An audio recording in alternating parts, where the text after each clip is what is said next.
started having like an Istagosthi on preaching, and I'll be reading from this book here. Do you know that book also? Preaching is the Essence. I've seen it. Several years I've not seen it also. Had it last Tuesday, but I mean it's a compilation from Prabhu's books by, I forgot who did it. One of Prabhu's disciples made this compilation of all kinds of quotes from Prabhupada about preaching and how, about the science of preaching, philosophy of preaching, the mood of preaching, the benefit of preaching, and so on. So I'll try to read from here and see what if we can say something about that. Stadig.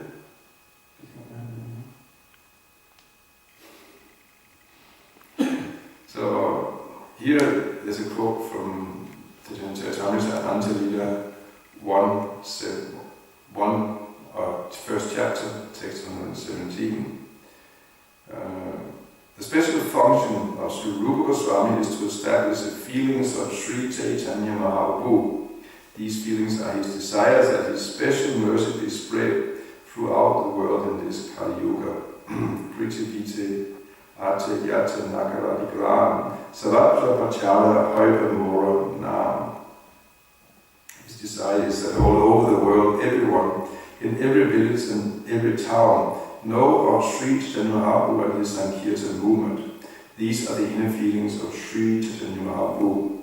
Sri Rupa Goswami committed to writing all these feelings of the Lord. Now again, by the mercy of Sri Chaitanya Mahaprabhu, the same feelings have been spread all over the world by the servants of the Goswamis. Those who are on the level of hawks and dogs will never appreciate such a great attempt. Yet this does not matter to the preachers of Sri Chaitanya Mahaprabhu's cult, for all over the world they will continue to perform this responsible work, even though persons who are like cats and dogs do not appreciate them. So here a couple points are made. One is about Rupa Goswami. Of all the followers of Lord Chaitanya Mahaprabhu, he understood the inner feelings of Sri Chaitanya Mahaprabhu. There's the verse Sri Chaitanya Mano Bistam Stabitam Bhutale. Is that how it goes? So this word Mano Bistam, as far as I understand, that means actually that he knows the mind, Sri Chaitanya, Rupa Goswami, he knows the mind of Sri Chaitanya Mahaprabhu. That was exhibited in Jagannath Puri. Lord Chaitanya, at the Rath Yatra festival, there was a particular verse that he would be reciting, and it was a very intimate verse expressing, actually it was, and that we now know by, because of Rupa Goswami, because the verse it's not obvious if you don't, if it's, but it talks about how, how the speaker of the verse, and Chaitanya Mahaprabhu was reciting that verse, how he's happy to see Krishna, but then he's not happy to see Krishna anyway because it's not in the right place. This is Kurukshetra, this is not in Vrindavan. And then, Radharani expresses there that she wants to take Krishna back to Vrindavan again. And it is quite an esoteric verse, and said that Sravdamara Maharaj, he understood it, but otherwise, all other, even all devotees like that, they didn't really, what was Lord Chaitanya hinting at. But so then one year, Rupa Goswami, he was there also at the Rath Yatra, and he heard this verse, and immediately wrote another verse explaining the verse itself. And then it happened that, how was it? Rupa Goswami and Haridas Thakur were living together in Haridas Thakur's place because they were both from, outcast situations. Haridas Thakur was born in a Mohammedan family, and Rupa Goswami, although he was born in a very high caste, brahminical Saraswati, family of Saraswati Brahmins, he had been serving Mohammedans as a minister in the Mohammedan government, so he was also considered an outcast, and he was not allowed to enter the temple of Jagannath Puri. So they were staying there, and then Lord Chaitanya, he once didn't want to disturb the social custom, but then again he also did not approve of the principle that just because of someone's birth, one is barred from entering the temple of Jagannath. And Lord Chaitanya was seeing actually who was a real devotee and who was not a devotee, and therefore he would come every day and visit Haridas Thakur and also Rupa Goswami when he was living there. So of course we understand that's very special because it's you understand that, and Prabhu likes that so many people come and see Lord Jagannath after all, but how many people does Lord Jagannath go and see? So that was Lord Jagannath himself in the form of Sri Chaitanya Mahaprabhu would come every day and speak with Haridas Thakur and Rupa Goswami. So one day then Chaitanya Mahaprabhu came and he saw on the, I think it was on the thatched roof of the huts they were living in, Rupa Goswami had written this particular verse on the palm leaf, and then he had placed it on the roof of the hut at Lalitanatha, when he just glimpsed that verse, and then he read it, and then he was surprised, and he said to Sravdamla Maharaj that how is that possible? These are my inner feelings. How can Rupa Goswami know these inner feelings? And Sravdamla Maharaj said, you must give him your special mercy, otherwise it would not be possible for him to understand that. And also then he confirmed, yes, I bestowed my special mercy on Sanatana and Rupa when I met them, because they were so qualified, especially they were humble. So they were very, of course, brilliant people, qualified with, in many, many ways, but still they were so humble. So Lalitanatha, he was really won over by Rupa and Sanatana. He completely gave them the special mercy. And even here, also in this instance, when Lalitanatha he's reading this verse, then Rupa Goswami, I don't remember the exact sequence, but also kind of Rupa Goswami, he comes out and he pays his obeisances, and Lalitanatha grabs him and he slaps him. How could you know that? I mean, I found kindness, friendliness, a little joking humor, he slaps him out again. I think he embraces him and he slaps him. And so that's Rupa Goswami. He's he with the inner feelings of Lord Chaitanya Mahaprabhu. And the inner feeling, the real inner feelings of Lord Chaitanya was to see how the souls in this Kali Yuga are suffering.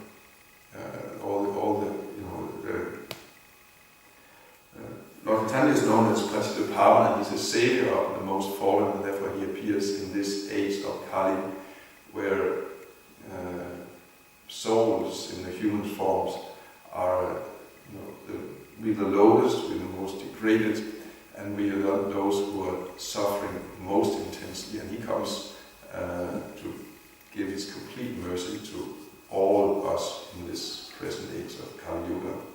And that's his, this is really his inner feeling. There is, with Haridas Thakur, that's recorded in Chaitamrita also, that Haridas Thakur was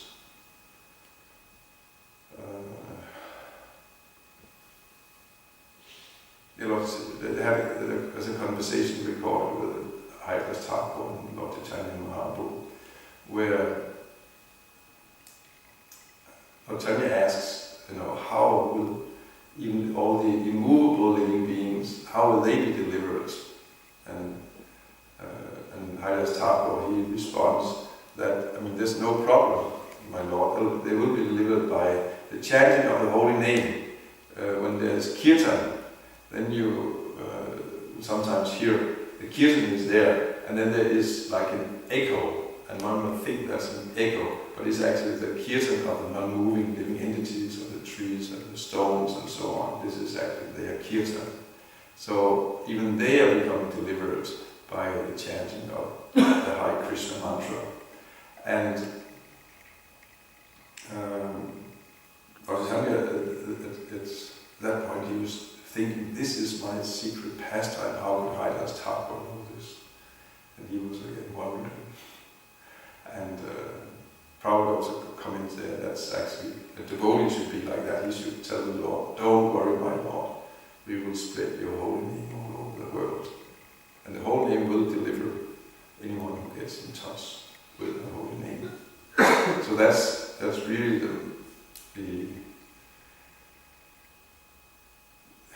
the essence of Lord Chaitanya's mood is deliverance of fallen conditioned souls.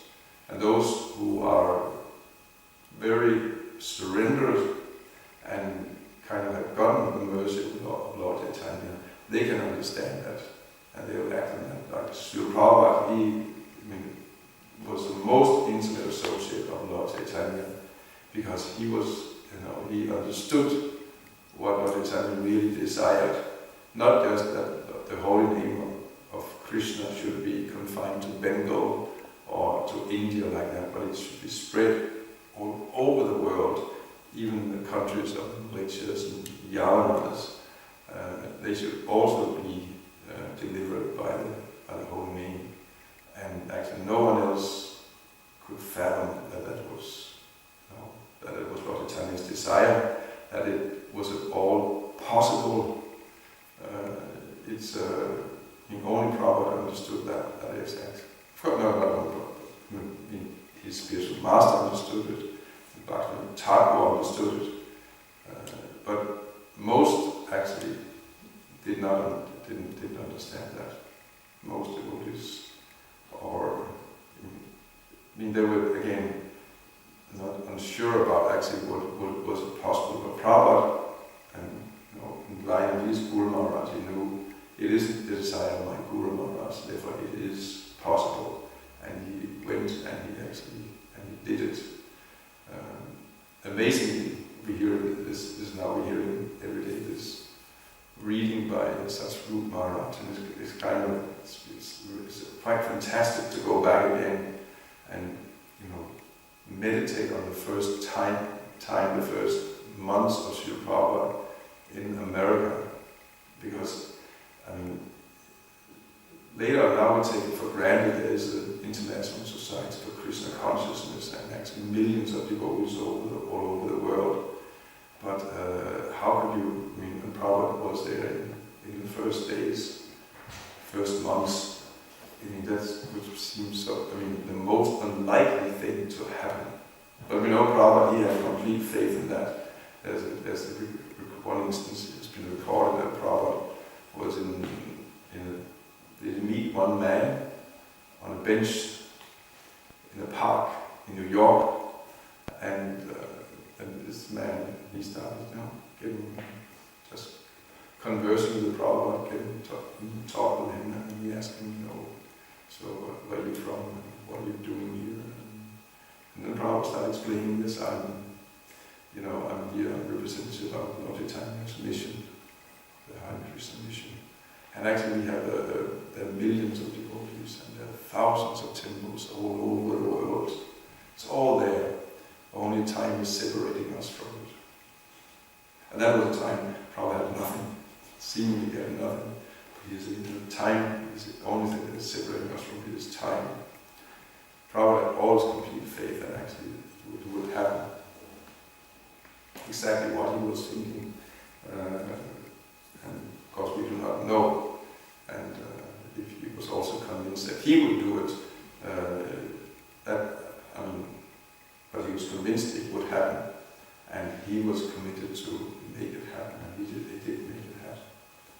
So we can stand that Prabhupada is someone who really understood the intimate desire of his spiritual master, of Srila Bhaktivinoda Thakur, Lord Chaitanya, Lord Nityananda. That's So now we also know. We also know it, not because we are so special, but because we have learned. You can see from the example of Prabhupada, it's such a stark thing, because if Prabhupada not understood this point, that Krishna consciousness has to be spread, we would not be here. We are simply by the mercy of Srila Prabhupada and those who took up the same mission. Prabhupada's disciples, and there were so many of them. By Prabhupada's inspiration, they also started preaching and giving Krishna consciousness to others. And we are here as a result of that. And if there hadn't been any kind devotee who had, for example, gone out on the street and started distributing books, I would not be here. There was a particular devotee,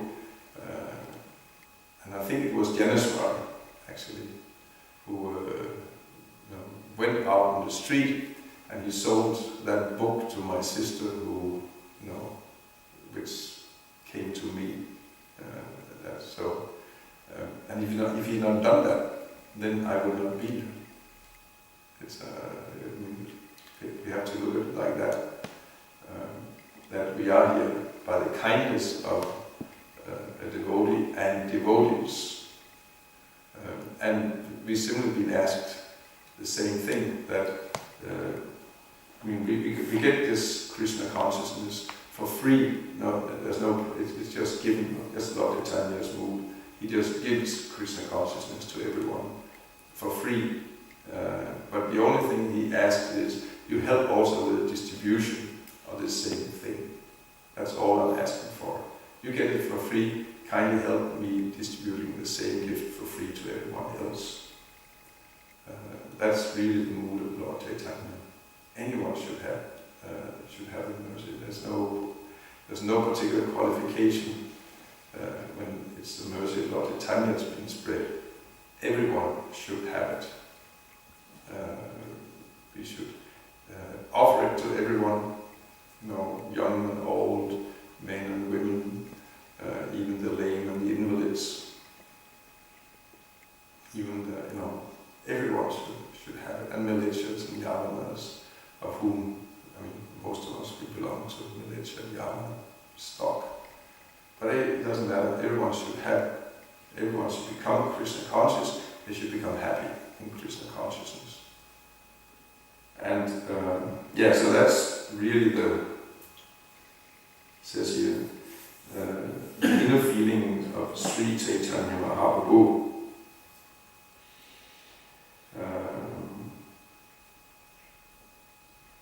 Someone want to add something to this?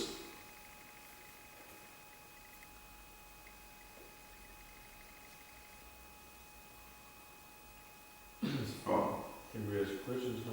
Yeah, it's because we have that here. It should be a little like Istagosthi. Of course, I will probably end up speaking. Yeah. Mostly. I was thinking about, you were talking about Chaitanya Mahaprabhu was like surprised that my inner feelings, and I was just thinking about when Krishna, he for example, when he becomes surprised by a devotee acting in a particular way, is it because Krishna, he knows everything, so how can he be surprised? But I'm thinking, is he placing himself in? Is he doing that he don't know, or is it just playing that he don't know? Oh, Yogamaya arranges that he doesn't know, so he can experience the rasa of becoming surprised. That's actually, it's Krishna. Again, you can turn it the other way around. Krishna can do whatever he wants. He's almighty. So that means also if he wants to be ignorant and be pleasantly surprised, he can do that too. So he does that in relationship with his devotees. He, for the sake of rasa, he knows everything, but then he arranges that he's surprised. Even let go. How could the devotee understand my feelings like this? He was surprised by that. Rupa Goswami has such an intimate, deep understanding of his mind. So it's inexplicable. It's inexplicable like that. It's like this fear of being, a diva, being so fear of being a diva. Yeah, being so small and so insignificant. Mm-hmm. And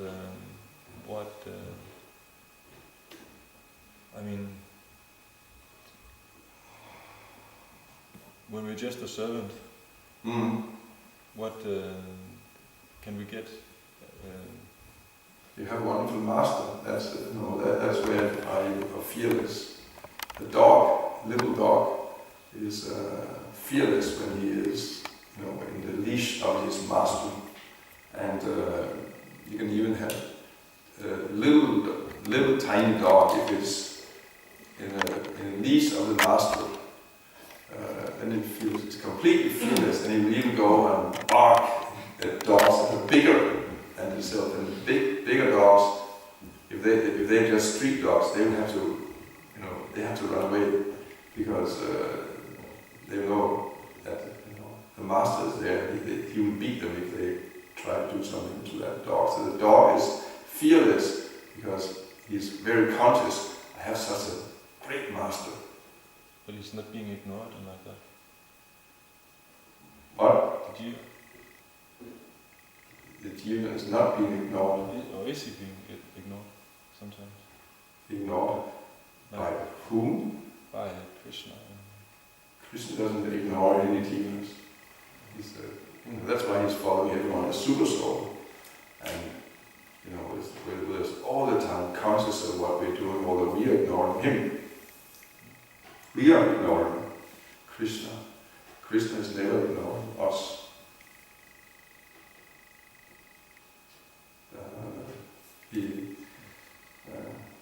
So I'm not sure if I completely get your point, get your question. I just heard like a lecture, I think I interrupted him, where he said that the jiva soul, to make himself kind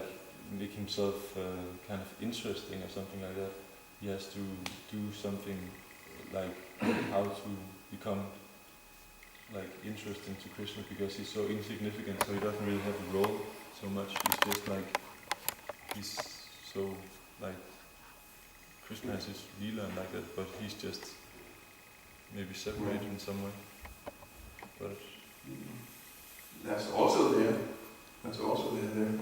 But if you engage in devotional service, you are, rendering service to, serving Vaishnavas especially, then you will definitely be noticed.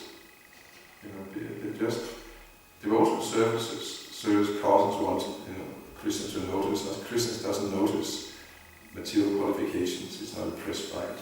You can be strong, you can be wealthy, you can be very learned, but if you're not a devotee, Krishna ignores it. He doesn't.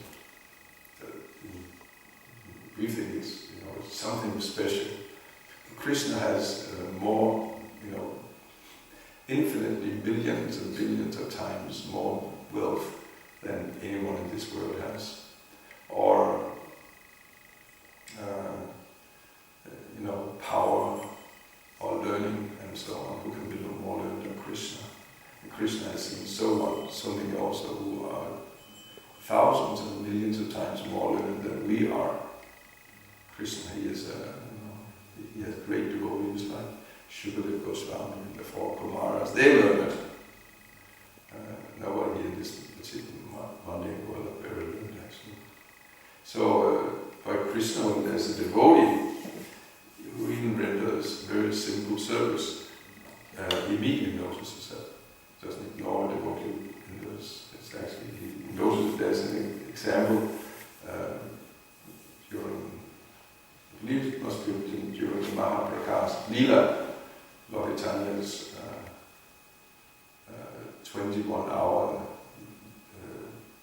not Mahaprakash, is it called Mahaprakash?